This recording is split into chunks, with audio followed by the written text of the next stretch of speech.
So, Tom, thanks for coming on. I really appreciate you taking the time to come talk to us and try to educate us a little bit on business finance and why it's important. One of the questions I get the most revolves around gross profit and net profit, to be fair. Profit in general. I think people use the term profit to talk both about gross profit and net profit. Yeah. Can you give us a rundown? What's the difference between gross profit and net profit? Yeah, and it's important when you're talking profit with somebody that you have the context of what you're talking about. So you're talking, one of you's not talking about gross and the other's talking net, right? So here's a crash course. I have a download somewhere about all these math definitions for contractors. Yeah. So sales is what you get a signed agreement on, right? You get a signed agreement. So I sold a $10,000 job, a $20,000 job. I have 20 grand in sales. Yep. Revenue is what I've collected and deposited in the bank. Okay. Okay. Yeah. So I'm just going to kind of go down the list here real quick. Sure. So your sales should outpace your revenue. Like if I sell 20 grand, get a $10,000 deposit today in April 1st here, I have 10 grand in April of revenue, but I might not do that job for a month, right? So the other 10 grand will be revenue in another month. Sure. That makes sense. So sales revenue. Cost of goods sold, COGS, or what's also known as direct costs. Yep. That means what is it? What do I get the privilege? Here it is. I got a check here. What do I get the privilege of writing a check for to produce the job for Mrs. Jones? Okay. That's what cost of goods is, guys. Yep. It's what I'm buying materials. I'm paying for the labor. I'm paying the work comp. I'm buying the permit. I'm renting the equipment. Whatever I'm doing, I get the privilege of spending that money. I'm basically paying for Mrs. Jones's project. Yep. Okay. And then on the other end, we hope that I charge Mrs. Jones enough to cover, right, what I've spent and then some. So cost of goods is what's it cost me. So you got what I sold the job for, 20 grand. If it cost me 10, I got 10 grand left. That $10,000 is what's called gross profit. That's what I have to pay overhead with. And then after overhead, if there's any left, that's the net profit. And so a lot of times, guys, when I grew up and when I started my first business 20 something years ago, whatever it was, the word on the street was, you figure out what it's going to cost you and add 10%. Like that's what all the old timers were doing. And no wonder all the contractors I knew were freaking broke. Okay. Sure. So we have a rule, and let me just say this. I know that I'm all over because I get super excited about the gross profit talk. Yay. Right. Guys, this is the fastest way to get your ass out of the financial gutter. It's the fastest way to pay off debt. It's the fastest way to get your personal income doubled in a few short months. It's the fastest way to be able to have enough money to recruit and market and train your team and build a brand and all those things is raise your gross profit. And so in my world, in the fight, regardless of your trade, this is where, Joe, the backlash I get. Yep. Everyone calls BS on this, but I've had custom home builders that are in our programs. I've had painters. I've had drywallers. I've had electricians. I've had ponds, you name it. I've had guys in big cities. I've had guys in little rural areas where there's like 4 teeth collectively in the town. Okay.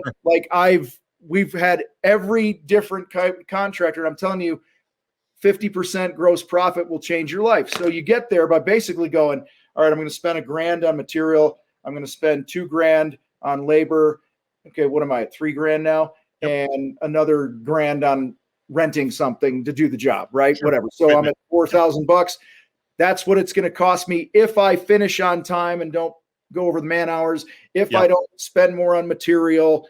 So if everything goes perfectly. Yeah. If everything goes perfect, I'm going to spend $4,000. So we teach people take that $4,000 times 2, sell the job at least $8,000. Yep. Here's where the pushback comes. Tom, you don't know my industry. You don't know my market. My competitors are, and I'm not ripping on any race here, but this is what I hear all the time. Like the hot flavor of the month right now is the Brazilians. Oh man, the Brazilians, they're like, giving that stuff away. That's what we're hearing out here in Colorado, up in Denver stuff. Okay, guys, I don't care where somebody's from. I don't care. Don't give me this crap that, oh, I can't sell at higher prices because all the unlicensed guys in my area, all the illegals in my, you know what? You can't sell at higher prices because you haven't first believed you can, and second, you haven't gotten the training to do it.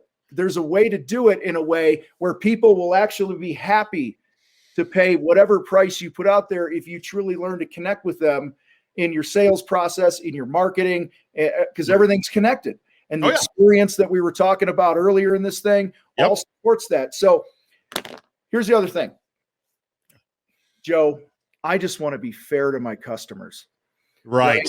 If this is costing me $4,000, man, I can't charge them $8,000. Yeah. That's okay for you guys, but I don't want to rip off my customers. I don't want to. Well, here's ripping them off. Ripping them off is when you're not in business in a few years to honor the warranty when they have a problem with your project. Ripping them off is when you're not in business when they refer you to somebody because they had a great experience with you and you did a great job, but you didn't make enough money to stay in business. Now their friend gets ripped off from a good experience with you and working with a good company that's trustworthy. You rip off your customers and you're not fair to your customers when you don't have enough money to train them and equip them properly. And I'm talking training, not just in the trade, but how to deal with people. Okay? And the experience, safety training, all these things, guys, that's what your gross profit pays for. It pays for your shop rent. It pays for your marketing. It pays for your association dues. It pays for coaching if you're going to get coaching. It pays for your internet services for the business. I mean, to me, overhead is anything that we still have to pay, even if I don't do any projects this month, right? You still have a mortgage on your building. You still have the marketing agreement. You're still paying money utilities. Utilities, your cell phones, your truck payments, all those things, guys. That's what your gross profit is for. And it also should include your salary, by the way. All right. So, well, and one thing I like to interject here, Tom, is you're not telling people to bring them 30% gross profit worth of value, but charge 50%. No, the point is figure out how to bring that much, the equal amount of value or more. And then charge 50% gross profit. I mean, that's the secret. Right, is to figure out how to bring 60% gross profit worth of value, but only charge 50% gross profit worth, only charge them that much, give them more value than what you're charging for. The only thing that's unfair to your clients is if they're paying a lot of money and not getting the value that you promised them.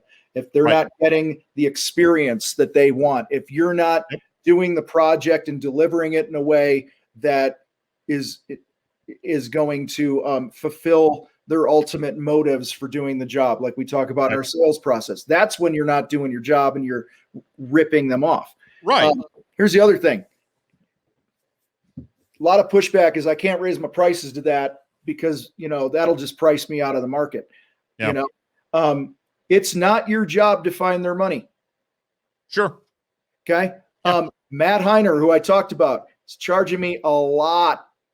Did I say that again? A lot of money to do my project here that's starting. And I'm happy to pay it. It was on me to find the money. It wasn't Matt's problem. Matt has built an amazing brand. He's world renowned in landscape design and what he does. He's been flown all over the place to design stuff. He's a freaking rock star in this industry.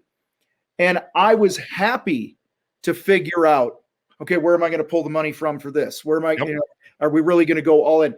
And the right people, the right clients, the people that we all want to work with and for doing our projects, they'll gladly find the money if you can prove the value.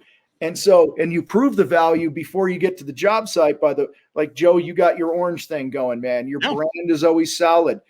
You have somebody who answers the phone. You communicate well. You're sending the videos. You are anticipating needs and issues and problems, and you communicate those things. You you are doing so many things that prove that you're worth it, that their distrust and fear totally goes down because you keep bringing the goods with people that can communicate well. They can read, write, spell. They don't stink, right? They don't look like they just rolled out of bed that was made in an ashtray, right? And then they knock on the door. Hey, I'm here for your estimate. Yeah. You know? Right. So anyway, man, it's guys, 50%, that's a starting point. Right. Now there are times that you don't need to get a 50%. Okay. But what I'm talking right out of the gate, like I work with a guy right now, his sweet spot is 42%. That's a sweet spot. They can operate their business and they could be really profitable and all that other stuff at the 42 because they know their numbers, their overhead's under control. They're good with budgeting and bookkeeping and getting paid, and they're charging enough. And there's so many efficiencies and all these other things that I won't get into now, but they only got to that point and through years of really understanding what their numbers are. And the reason I come out of the gate with 50, Joe, is just an easy thing to figure out for the majority of home improvement contractors that just really don't know their numbers and they don't want to spend a lot of time trying to figure it out. So you go, what's this thing going to cost me? Multiply times 2, sell it there. I see we have a question here. So, sorry, this is your show, man. I'm used to my show. I'll just shut up. There we go. No, you're fine. You're fine. Let's bring it up. Let's bring the question up. So the question is, and I love the name, by the way, Active Dad's Rule. So if this job will cost me $2,800, which includes materials, labor, then I quote the customer $5,600 for the job. Pretty straightforward. Yep. 2,800 times 2 is 5,600. That's absolutely right. As long as you plan to bring as much or more value that justifies $5,600. And I want to be so clear about that because, I mean, Tom, you see it in the same groups that I see it in, where guys say, well, I could never do that. Listen, if you're only planning on bringing the current value that you're at, you're probably right. You're probably priced correctly for the amount of value you're bringing. And that's no disrespect. That's not an insult. It's the market is paying you, so you are priced correctly. Yeah. Figure out how to bring more value and how to communicate the value, and then step up to the 50% gross profit. So here's the chicken and egg thing, man. Okay. A lot of contractors are not bringing the value they want because they didn't charge enough. And so they're trying to get off this job quickly, get the deposit on the next one to fund their cash flow for the week and pay their bills. And so they end up closing out a job in a half-assed way. They think about this. You give somebody $15, $20, $50, $100,000 for a project. And then the last day of the job, they're like whipping all their tools into the truck as the sun's going down. I call it being a frantic finisher. And you go, your final payment is $63,000. I'll take a check. All right, we'll see you later. And they're off into the sunset. Like, that's not the way to wrap a job up. I did a video years ago called Don't Be a Frantic Finisher. Okay. Because anyway, I won't talk about the video, but the point here is, if you're not charging enough, you don't have enough money to pay really good people. You don't have money you're always looking to the next job to make up for what you should have charged on the previous job. And so, to your point, 100%, we got to deliver the value. Yeah. Here's the other side that I've seen, Joe. And it's funny, several times here you've said, don't charge more if you're not bringing the value. Yeah. Which is 100% true. My experience being under the hood of so many contracting businesses and looking at them is most of them are delivering a pretty damn good experience for the most part. They're just undercharging. Okay. So that makes sense. A lot of you guys that are already bending over backwards, laying in traffic for your clients to, deliver on timetables and a great experience and clean job sites. You got to get out of your own head and start charging commensurate to the value that you've already been delivering. Sure. And from your family. So, and Tom, I think we know who those guys and gals are. They're the guys and gals that are booked out 6, 7, or 8 months. Mm-hmm. right? That's another conversation that comes up. And my point there is, every company should have their sweet spot. Yep. Our sweet spot in my business is 6 weeks. So when we start getting 7 or 8 weeks out, that's a clear indication to me from my market that we are underpriced for the value. Yeah. The value, the perceived value, the actual value, we're underpriced. So we need to adjust our pricing accordingly. Yeah. And so, I mean, I think that should be a clear indication. If you're looking at your business and you see that each business is going to be different. And even in the same industry, where my sweet spot might be 6 months, the same fence company in my same town, their sweet spot could be 4 weeks, or it could be 7 weeks. Whatever your sweet spot is, figure that out first. Yeah. And then if you're past that, then you need to adjust your prices, because you probably are bringing, to your point, Tom, you probably are bringing more value than what you're charging for. Yeah. Yeah. And it's the worst thing you could do is give a crap about the going rate. I don't care, because Joe, you had this conversation many times. Yeah. Most contractors, guys, I've done this for a long time. I've worked with thousands and thousands of companies over the past years in group formats, one-on-one workshops, whatever. I'm telling you right now, 90% of home improvement contractors don't know their numbers. So agreed. Just think about 90% of your competitors right now. If you're going and giving a crap about the going rate, odds are you're undercharging as well. And so it's your business, mind your numbers, only give a crap about that, work on you. And if you can't sell at higher prices, it's most likely one or a combination of the fact that your marketing doesn't represent the value. Yeah. Or you just don't know how to sell, and selling is not barfing all over people saying, hey, we're really awesome. Yeah. So if you can't sell at higher rates, those are usually the two places. Yeah, I agree. In every industry has these groups, and there's always a handful of folks in those groups saying, here's what I'm doing. Here's this project I have. What would you price it at? Mm-hmm. Well, it doesn't matter what I would price it at, because all of the component pieces that go into my price are going to be different than yours. Yeah. Like, I guarantee my overhead is different than yours. Even if same size company, same industry, same town, our numbers will still be different. Yeah. Our mortgage is different, our rent is different. We negotiate different rates on materials. We pay our labor differently. Yeah. We probably have different goals about how much profit we want left over at the end of the year. Yeah. Our businesses, while we do the same thing, they're different. The goals are different and the prices are different. So it doesn't matter. Production rates are different. Absolutely. Right? This guy can install this many feet of fence per hour, and this guy might be double that. Sure. Per hour. Sure. And in fact, one of my business partners in the past, when we first partnered, neither one of us really knew our numbers, but I'll give you an example. Sure. It was 20 years ago or whatever it was now, at least. He was charging $35 a man hour. Okay. I was charging $55 a man hour. We partnered up. We went out to bid this job together. It wasn't a real job. It was his house, right? We went to his house and we walked the exterior, and we both came up, and my price, I want to say, was call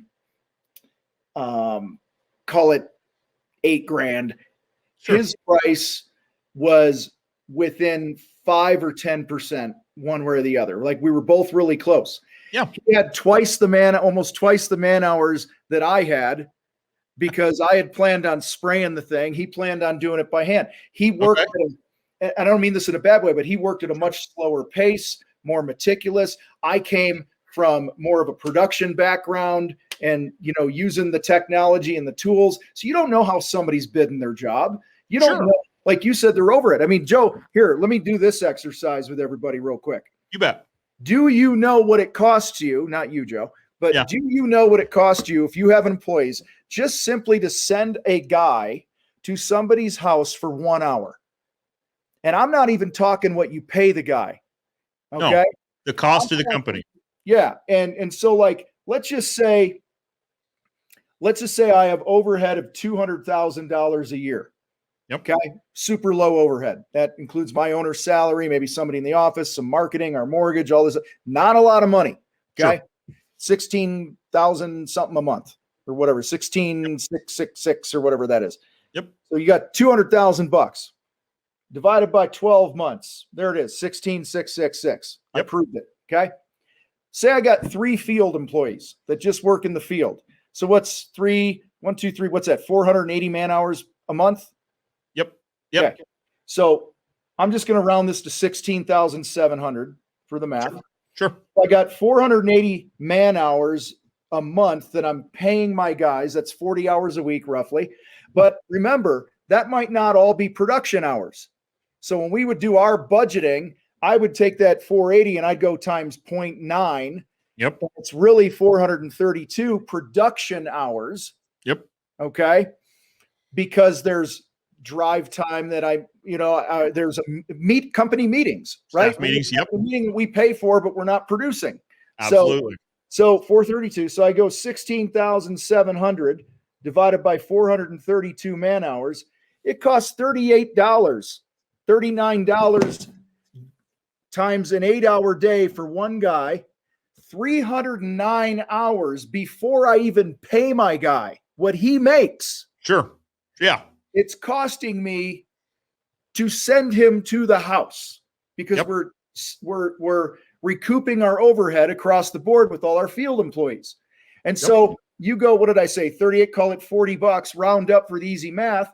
Sure. And then I pay Billy, $15 an hour. I throw that on top of that, plus the burden on Billy's labor, which might be another $7. So now it's really $62, and 38 of that is just recoup overhead. Well, and that's cost. Yeah, it's cost. So I agree, Tom. And this is another conversation that we get into in these groups is knowing your numbers so that you know what your minimum trip charge is. Mm-hmm. Because, you're going to pay him for that hour, but teleportation is not a thing yet. So he's still got to get there, and he's going to stop along the way because he needs fuel or needs a snack, whatever. He's going to stop along the way. Whatever. Yep. Yeah. Maybe he has to stop by the supply house. There's extra time involved here. Mm-hmm. So absolutely, I'm a huge proponent of knowing exactly what your numbers are to know what your minimum charge for this guy or gal to leave. For their vehicle to clear the gate, it costs this many dollars. This is our minimum. And our minimum includes the work up to that, right? But and if it's more, then we can discuss that before we get started. All of that stuff. But you've got to know what your numbers are so that you know what that minimum charge is. And am I bringing the right amount of value? Am I bringing more value? Should I be charging more? Knowing your numbers down to the penny only benefits you, your family, your customers. Family's a big conversation that we have is that, here's the thing is I made a deal with my family, and my deal is I provide for my family, right? The deal is I leave for work and they don't see me the majority of the day, the majority of the week, sometimes Saturdays. They don't see me much. Yeah. And my part of the deal is I provide for the family. When they want to go places, they get to go. Or when they need to buy something, there's money in the account for my wife to go grocery shopping, right? That's the deal. So let's talk about not ripping my family off by me spending all my time away, coming home tired, sore, grumpy. That happens occasionally. And also not being able to provide for them. That's the biggest ripoff of all. Yeah, add all that up. We steal money, we steal time, we steal memories, we steal our own health because all we do is work, and we think I'm just going to hard work my way into making more money. Yep. And you're like the fly beaten against the window, drops dead on the windowsill when there was another way out of the room. And so, dude, I remember, one of a million examples, but I remember taking my kids out for ice cream once on a vacation, and I couldn't afford it. I wasn't sure if my credit card was going to work or my debit card at the time. And this was on a vacation. And I'm like, all right, everybody order a small. I didn't get any, right? It pissed me off. Or I used to do this thing called insert and pray at the gas pump, right? Because I was, this is many, many years ago, or I'd take a prospective client or somebody to lunch and I go, I got it. And every time, and this is funny about our head trash, right? I got a bunch of stuff on the walls around here about the way we think, what we think we become and all this other stuff. But yeah, it's been a very, very, very, very, very, very, very, very, very long time since I had to worry about the money thing. Okay. sure. To this day, I still, every time I hand my credit card to somebody, there's still this part of me that just goes, man. I mean, dude, I took my queen on, and her and I went on this epic vacation down to the Waldorf Astoria down in Cabo, spent a ton of money. And the day you get there, you pull in, blah, blah, blah. This is in January. They sit down, they open up this beautiful leather binder with your, this is what it's costing and this and that. And we're going to take this much on the credit card. And I'm like, handing the credit card. And mind you, my bookkeeper, Gina, who's amazing, she's like, there's hardly ever a balance on my cards. Like things are just paid, which is another topic here, guys. Knowing your numbers doesn't mean you have to do your numbers. So that don't take the pressure off yourself. Okay. And dude, I handed that thing and they took it over to the other side of the counter. And I sat there and my queen is next to me. She's enjoying the drink they've given her. She has no idea what's rolling through my mind at this point. Right. And the whole time I'm like all puckered up going, boy, I hope that works. Boy. But guys, this is how deep some of our head trash is. All right. Absolutely. And you've got to go on a full frontal assault to get rid of those limiting beliefs about money and your value and what you can charge, what you can make. And the point here, Joe, to wrap up this money thing is, guys, it generally costs 2 to 3 times more than you think it does to run your business. The thing that drives me crazy about guys, when they go, I really don't have any overhead, it's just me. I'm like, you're out of your mind. You have a ton of overhead. Okay. And you think 10 grand a month is a lot of overhead? Oh my God. No, not at all. So, just think about the $16,000 a month overhead in the example I just gave, 200 grand a year. You pay yourself 100 and you're worth 100. Yep. Okay. So now you only got another 100 to market the business, pay for the trucks.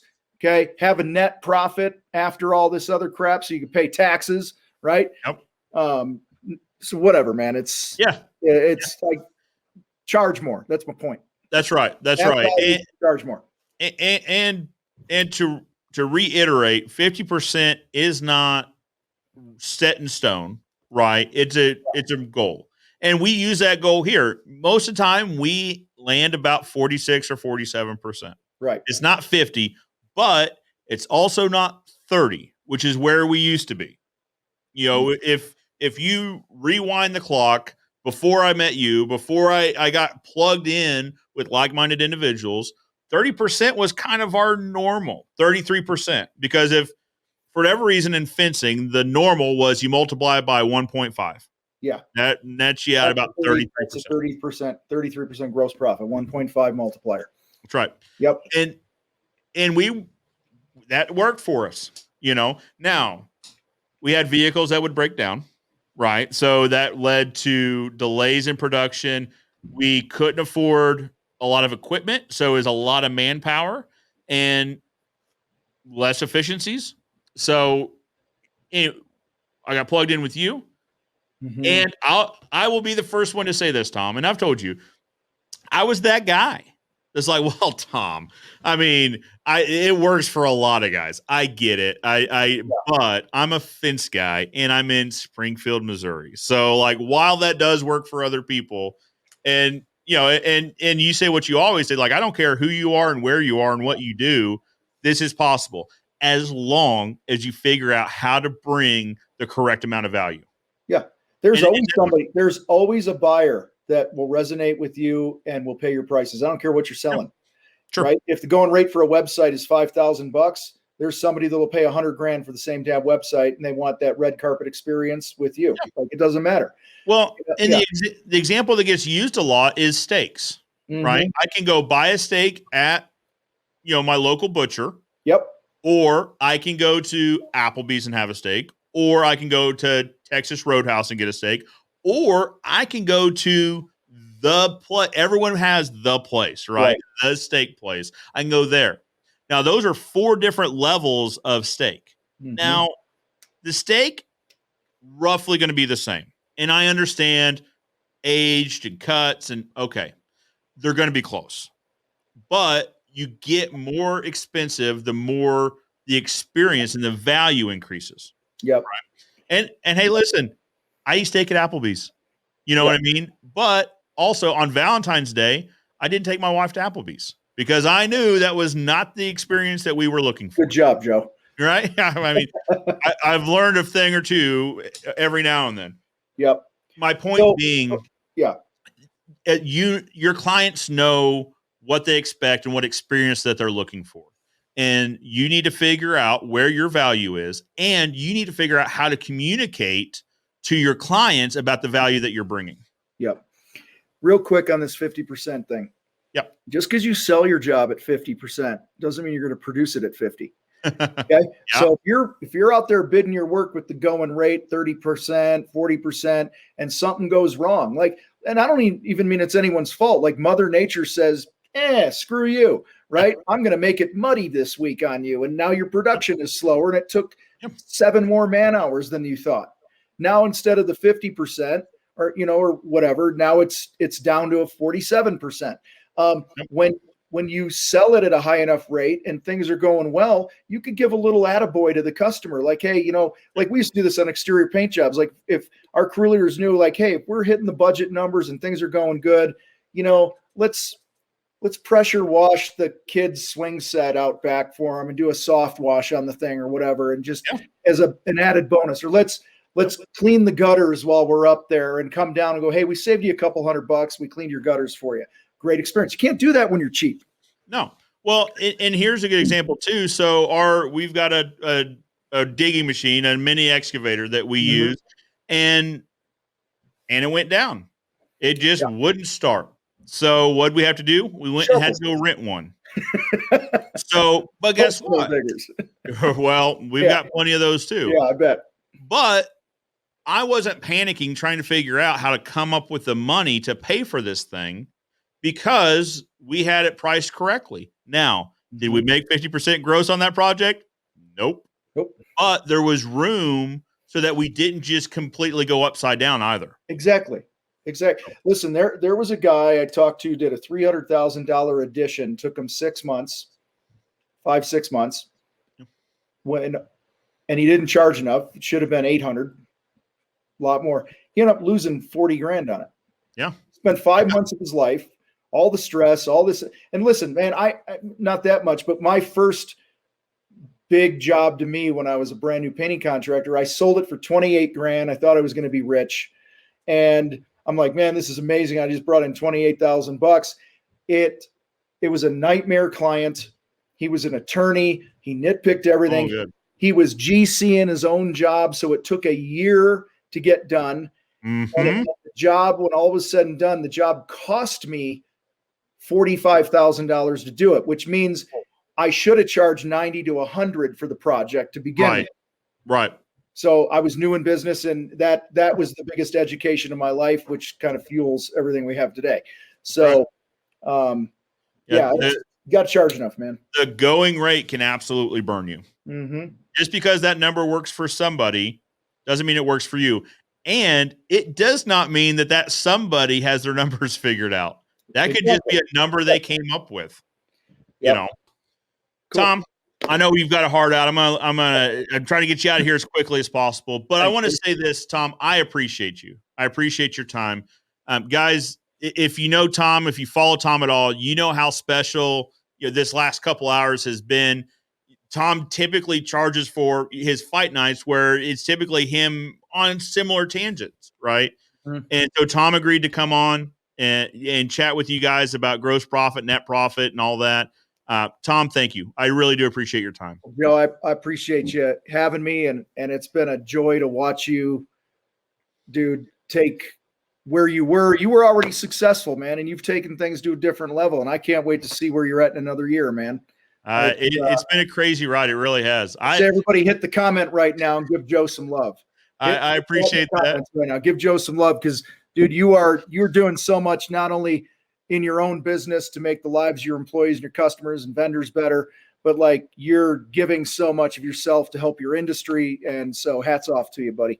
I appreciate that, Tom. It means a lot coming from a guy like you. If you're follow me, but you don't follow Tom, please follow him. I know I follow him already, but even if I didn't, I would start following him, if only to figure out when this HGTV series is going to start this fall. I can't wait for it. Sounds good, buddy. Well, I super appreciate it. And it. all of you that are here or catching the replay, we appreciate your time. And you guys keep kicking butt, man. Tom, thanks. Have a great evening. Sounds good, bud. Guys, thank you again. I'll see you guys next week.